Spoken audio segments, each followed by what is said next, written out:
आगे गांडा सीधा काई के पास जाती है और कहती है, अब मैं तुम्हारे साथ इस रिश्ते में नहीं रह सकती, इसलिए अब हम दोनों को ब्रेकअप कर लेना चाहिए। तो काई कहता है, गांडा तुम ये क्या बात कर रही हो, तुम्हें पता है ना कि मैं तुमसे बहुत प्यार करता हूँ, मैं तुम्हारे बिना नहीं जी सकता। गांडा प्लीज मेरे साथ ब्रेकअप मत करो। तो गांडा कहती है, इस रिश्ते में आने से पहले मैंने तुम्हें बता दिया था कि मैं ताई से प्यार करती हूँ और हम दोनों का रिश्ता सिर्फ टेम्प्रोरी है और इस रिश्ते से हम दोनों को कोई उम्मीद नहीं रखनी चाहिए। फिर तुम ऐसी बातें क्यों कर रहे हो? तो काई पूरी कोशिश करता है गांडा को मनाने की, पर गांडा उसकी एक बात भी नहीं सुनती। तो काई दूसरा तरीका अपनाता है गांडा को अपने पास रखने के लिए, और काई गांडा के ड्रिंक में नशे की दवाई मिला देता है और उसे पिला देता है। उस दवाई को पीने के बाद गांडा पूरी तरह बेचैन हो जाती है और उसे बहुत ही अजीब फील हो रहा होता है। तो काई इसी मौके का फायदा उठाता है और गांडा को कहता है, मुझे भी पता है तुम मुझे बहुत पसंद करती हो, जब तुम मुझे इतना पसंद करती हो तो तुम अपने आप को क्यों रोक रही हो? तो गांडा भी काई के चार्म में पूरी तरह फंस जाती है और वो दोनों साथ में एक रोमांटिक रात स्पेंड करते हैं। आगे काई गांडा को एक महंगी नेकलेस गिफ्ट करता है, तो गांडा उस नेकलेस को देखकर पूरी तरह खुश हो जाती है। तेन लाडा से बात करने की कोशिश करता है, पर लाडा उससे उखड़ी उखड़ी तरह बात करती है। तो तेन को लाडा का बिहेवियर बहुत ही अजीब लगता है और वो लाडा से पूछता भी है, क्या कोई बात है जिस वजह से वो उससे गुस्सा है? तो लाडा कहती है, ऐसी कोई बात नहीं है। तो तेन ये बात सुनकर वहाँ से चला जाता है, पर बेचारे को बहुत ही बेचैनी हो रही होती है क्योंकि उसे लाडा का बिहेवियर बिल्कुल भी पसंद नहीं आ रहा होता है और उसे लगता है कि लाडा को कोई ना कोई बात जरूर परेशान कर रही है जिस वजह से वो इस तरह बिहेव कर रही है। इधर लाडा का भी यही हाल रहता है क्योंकि उसे मौन और तेन के रिश्ते की सच्चाई बर्दाश्त नहीं हो रही होती है और उसे समझ में नहीं आ रहा होता है कि वो करे तो करे क्या। अगली सुबह गांडा घर आती है तो उसके पापा पूछते हैं कि कल रात तुम कहाँ पर थी?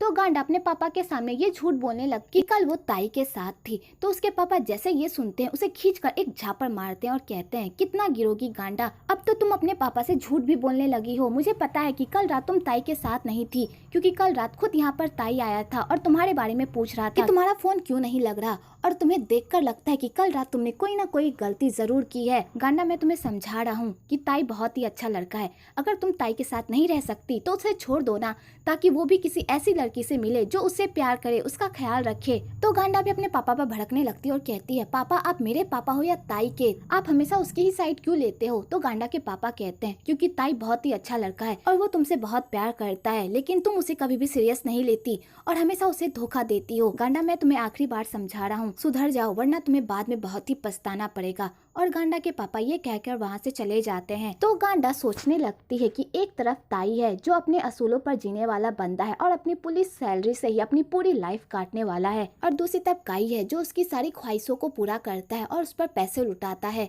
तो गांडा को समझ में नहीं आता कि वो दोनों अमीर बंदों में से किस अमीर बंदे को चुने, क्योंकि गांडा का प्यार से कोई लेना देना नहीं होता, बस उसे पैसे चाहिए होते हैं, क्योंकि जो भी उस पर पैसे लुटाए और दिल खोलकर खर्चा करे गांडा उसी की साइड होगी। उसे देखकर तो यही लगता है। अगली सुबह लाडा तेन को बिना बताए घर से बाहर चली जाती है। तो तेन अपने नौकरों से पूछता है कि लाडा कहाँ पर गई है, तो वो लोग उसे बताते हैं कि लाडा अपने घर गई है। तो आंटी कहती है, क्या लाडा आपको बताकर नहीं गई कि वो कहाँ पर गई है? तो तेन अपने और लाडा के रिश्ते की सच्चाई छुपाने के लिए उन लोगों के सामने ये झूठ बोलता है कि वो देर तक सोया रहा, इसी वजह से शायद लाडा ने उसे कुछ भी नहीं बताया। इधर लाडा घर आती है तो उसकी आंटी उससे पैसों के बारे में पूछने लगती है कि उसने तेन के घर से कितना माल इकट्ठा किया है। तो लाडा उसे कुछ भी नहीं बताती और कहती है, आंटी मैं थक गई हूँ, मैं सोना चाहती हूँ। और लाडा अपने रूम में चली जाती है और वो तेन की बातों को याद करके खूब रोती है कि तभी उधर से सोनू आती है और लाडा को ऐसी हालत में देखकर वो उससे पूछती है कि लाडा क्या बात है, तुम रो क्यों रही हो? तो लाडा सोनू को भी कुछ भी नहीं बताती, बल्कि ये बहाना बना देती कि उसे अपने रूम की याद आ रही थी जिस वजह से उसकी आंखें भर आई। तो सोनू कहती है, कोई बात नहीं, लेकिन अगर फ्यूचर में तुम्हें कोई भी प्रॉब्लम हो या तुम किसी बात से परेशान हो तो तुम मुझसे आकर बात कर सकती हो, मैं हमेशा तुम्हारे लिए हाजिर रहूंगी, समझी? तो लाडा कहती है, ठीक है। और यहाँ पर दोनों बहनें एक दूसरे पर प्यार लुटाती है। आगे सोनू लाडा का मूड ठीक करने के लिए उसे अपने साथ डिनर पर लेकर जाती है, पर लाडा का मूड यहाँ पर भी ठीक नहीं होता। तो सोनू उसे चेयर अप करने की कोशिश करती है कि तभी सोनू की नजर गांडा और काई पर पड़ती है। तो वो उन दोनों को एक साथ देखकर पूरी तरह शॉक्ड हो जाती है। इधर गांडा भी सोनू को देख लेती है तो गांडा को डर लगने लगता है कि कहीं सोनू ताई को उन दोनों के रिश्ते के बारे में कुछ बता ना दे। तो गांडा हड़बड़ी में वहाँ से निकल जाती है। आगे वो लोग डिनर करके जा रहे होते हैं कि तभी वहाँ पर गांडा आ जाती है और सोनू को कहती है, मुझे तुमसे कुछ बात करनी है। तो सोनू लाडा को कहती है, लाडा तुम घर जाओ, मैं इससे बात करके आती हूँ। तो लाडा अपने घर के लिए निकल जाती है और सोनू गांडा से बात करने के लिए चली जाती है। आगे गांडा सोनू के सामने बेचारी बनने का नाटक करती है और सोनू को ये बताती है कि वो यहाँ पर सिर्फ काई से ब्रेकअप करने के लिए आई थी। भले ही मैं कुछ देर के लिए बहक गई थी, लेकिन अब मैं संभल चुकी हूँ। मैं ताई से बहुत प्यार करती हूँ और मैं ताई को नहीं खो सकती। प्लीज इसके बारे में ताई को मत बताना। अगर ताई को इस बारे में पता चल गया तो वो फिर से मुझे गलत समझेगा और मैं नहीं चाहती कि मेरी वजह से ताई को कोई प्रॉब्लम हो। इसलिए प्लीज मेरा यकीन करो। अब मेरे और काई के बीच ऐसा वैसा कुछ भी नहीं है। हम दोनों ने अपना रिश्ता यहाँ पर खत्म कर दिया है। और गांडा अपनी चुपड़ी चुपड़ी बातों में सोनू को इस तरह फंसाती है कि सोनू भी उसकी बातों में आ जाती है। तो सोनू कहती है, अगर तुम दोनों ने अपना रिश्ता खत्म कर दिया और तुम ताई से बहुत प्यार करती हो तो मैं ताई को कुछ भी नहीं बताऊंगी, क्योंकि मैं भी चाहती हूँ कि तुम दोनों हमेशा खुश रहो। इधर लाडा पुल के बाहर बैठी हुई होती है कि तभी वहाँ पर तैन आता है और लाडा को कहता है, अगर तुम्हें कभी भी बाहर जाना हो तो प्लीज मुझे बताकर जाया करो। तो लाडा कहती है, क्या अब मेरे बाहर जाने पर भी तुम्हें प्रॉब्लम है? अब हमेशा मैं तुमसे परमिशन लेकर जाऊं? तो तैन कहता है, मेरे कहने का ये मतलब नहीं है। मैं बस इतना चाहता हूं कि अगर तुम बाहर जाओ तो मुझे बता कर जाओ, ताकि मुझे दूसरों से ना पूछना पड़े। और एक बात और, अगर तुम बाहर जाती हो तो घर की कार लेकर जाओ। इस तरह टैक्सी में अकेले जाना तुम्हारे लिए सेफ नहीं है। मैं बस तुम्हारी सेफ्टी के लिए तुमसे ये कह रहा हूँ। तो लाडा उसकी सारी बातें सुन लेती है और मुंह फुलाकर वहाँ से चली जाती है। तो बेचारे तैन को समझ में नहीं आता कि आखिरकार लाडा के साथ प्रॉब्लम क्या है। वो एक पल तो उसके साथ बहुत ही अच्छे से पेश आती है और दूसरे ही पल उसका मूड पूरी तरह उसके लिए बदल जाता है। दूसरी तरफ गांडा ताई को कहती है, अब मैं इस रिश्ते को नाम देना चाहती हूँ। मुझे पता है तुम शादी के लिए तैयार नहीं हो और न ही मैं तुम्हें शादी के लिए फोर्स कर रही हूँ, लेकिन मुझे इस रिश्ते की सिक्योरिटी चाहिए। इसलिए कम से कम तुम मुझे अपनी फैमिली से तो मिलवा ही सकते हो ना, जैसे मैंने तुम्हें अपनी फैमिली से मिलवाया है। मेरा हक नहीं बनता तुम्हारी फैमिली से मिलने का? तो ताई कहता है, प्लीज मुझे माफ कर दो, मैं इस बारे में सोचता हूँ। एक्चुअली गांडा का ये सब करने का भी एक प्लान होता है। वो ताई की फैमिली से इसलिए मिलना चाहती है ताकि वो ये अंदाजा लगा सके कि काई अमीर है या ताई। उन दो बंदों में जो भी ज्यादा अमीर होगा तो गांडा उसी के साथ शादी करेगी। आगे वो लोग साथ में डिनर करते हैं तो लाडा का डिनर पर भी ध्यान नहीं होता। तो तैन कहता है, लाडा तुम खाना कहाँ खा रही हो? खाना तो अच्छे से खाओ। तो लाडा कहती है, मेरा पेट भर गया है। और लाडा ये कहकर वहाँ से चली जाती है। इधर साऊ को भी लगता है कि इन दोनों के बीच कुछ ना कुछ जरूर चल रहा है। तो वो आंटी से इस बारे में बात करती है और कहती है, मुझे लगता है कि तैन और लाडा के बीच कुछ ना कुछ प्रॉब्लम जरूर चल रही है, इसलिए तो वो दोनों एक दूसरे से ठीक ढंग से बात भी नहीं कर रहे। तो आंटी कहती है, क्या बकवास कर रही हो? वो दोनों तो ठीक ही है और वैसे भी पति पत्नी में तो थोड़ी मोड़ी लड़ाई होती रहती है। अगर उन दोनों के बीच लड़ाई हुई होगी तो वो खुद सुलझा लेंगे, तुम्हें इसके बीच पड़ने की कोई जरूरत नहीं है। तो साऊ कहती है, आंटी मुझे नहीं लगता कि इन दोनों के बीच छोटी मोटी लड़ाई हुई है, मुझे लगता है कि इन दोनों के बीच कोई ना कोई बड़ा मामला हुआ है। तो आंटी ये बात सुनकर सोच में पड़ जाती है, पर वो इस बात पर ज्यादा ध्यान नहीं देती क्योंकि उन्हें उन दोनों के बीच कोई भी प्रॉब्लम नजर नहीं आती। आगे लाडा तैन को अवॉइड करने की हर मुमकिन कोशिश कर रही होती है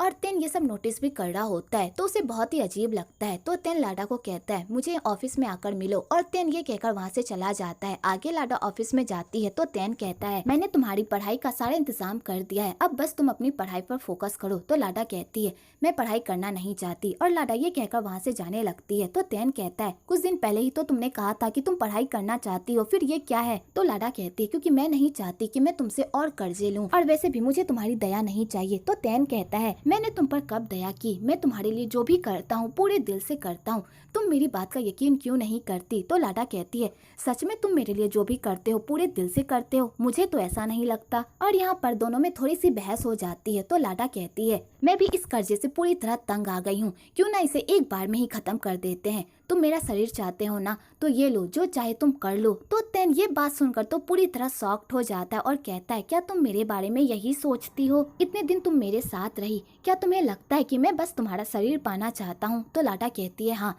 तो तैन जैसे ये सुनता है वो तो पूरी तरह शॉक्ड हो जाता है और वो लाडा को कुछ भी नहीं कहता और लाडा वहाँ से चली जाती है। आगे ताई अपने भाई से मिलने के लिए जाता है और उन्हें बताता है कि मैं अपनी गर्लफ्रेंड को आप लोगों से मिलवाना चाहता हूँ। तो तैन कहता है, ये तो बहुत ही अच्छी बात है, तुम दोनों बहुत सालों से एक दूसरे को डेट कर रहे हो, इसलिए अब तुम दोनों को इस रिश्ते को नाम दे देना चाहिए। तो ताई कहता है, भाई आपको भी पता है मुझे शादी से बहुत ही डर लगता है कि मैं उसे निभा पाऊंगा या नहीं। तो तैन कहता है, भाई तुम डरो मत, तुम जरूर ये कर पाओगे, बस अपने आप पर और अपने प्यार पर भरोसा रखो। अगली सुबह सब साथ में डिनर कर रहे होते हैं कि तभी उधर से मौन चुड़ैल आ जाती है उन लोगों के डिनर में खलल डालने के लिए। तो तैन मौन को देखकर बहुत ही खुश होता है और कहता है, मैं तुम्हें बहुत ही मिस कर रहा था। तो लाडा ये सुनकर पूरी तरह शॉक्ड हो जाती है और मौन तो फूले नहीं समाती और कहती है, तुम सच में मुझे इतना मिस कर रहे थे? तो तैन कहता है, मुझे तुम्हारी जरूरत थी इसलिए मैं तुम्हें मिस कर रहा था। आज ताई अपनी गर्लफ्रेंड को हमारे घर लेकर आ रहा है, इसलिए मैं चाहता हूँ कि आज की पूरी तैयारी तुम करो ताकि ताई की गर्लफ्रेंड को जरा सा भी अनकंफर्टेबल महसूस ना हो।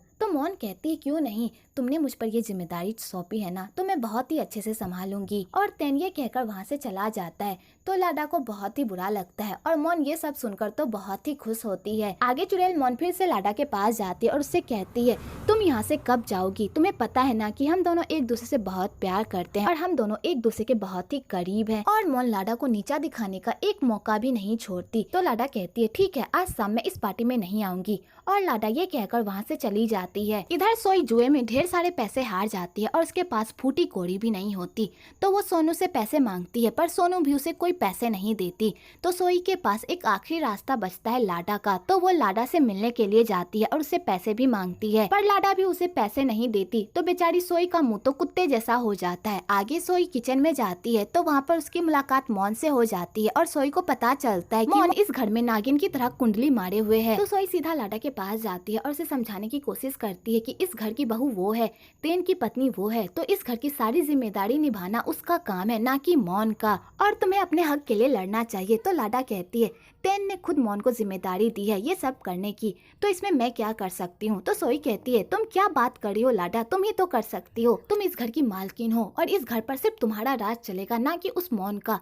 तुम्हें उस मौन को मुंह तोड़ जवाब देना चाहिए। तो लाडा कहता है आंटी छोड़िए ना, अब क्या बातें कर रही हैं। वेल सोई लाडा को समझाती तो बहुत है पर लाडा के पल्ले कुछ भी नहीं पड़ता। आगे सोई घर जा रही होती है तो उसकी मुलाकात मौन से हो जाती है। तो सोई मौन को टॉन्ट मारती है और कहती है क्या तुम्हें शर्म नहीं आती, इस घर की मालकिन होते हुए भी तुम इस घर पर अपना हुक्म चला रही हो। वैसे मुझे तुम्हारे बारे में पता है, तुम एक नंबर की बेशरम हो, इसलिए तो पर डे यहाँ पर मुंह उठाकर चली आती हो अपना हक जताने के लिए। और सोई मौन की इंसल्ट करके वहाँ से चली जाती है और चुड़ैल मौन देखती ही रह जाती है। तो मौन अपना सारा गुस्सा लाडा पर निकालती है और कहती है तुमने कहा था कि तुम चली जाओगी, तो अब तक यहाँ पर क्या कर रही हो, कहीं अपना मन तो नहीं बदल लिया। तो लाडा कहती है मैं जा रही हूँ। और लाडा अपनी आंटी के पास जाती है और उन्हें बताती है कि मैं अपने दोस्त से मिलने जा रही हूँ। और लाडा अपनी दोस्त से मिलने के लिए चली जाती है। तो मौन ये सब देखकर बहुत ही खुश होती है। आगे मौन डिनर की सारी तैयारियां कर लेती है। तो तेन को मौन का आइडिया बहुत ही अच्छा लगता है और कहता है तुमने बहुत ही अच्छी तैयारी की है। तो मौन ये सुनकर खुश हो जाती है और कहती है वो लोग आते ही होंगे, मैं रेडी होकर आती हूँ।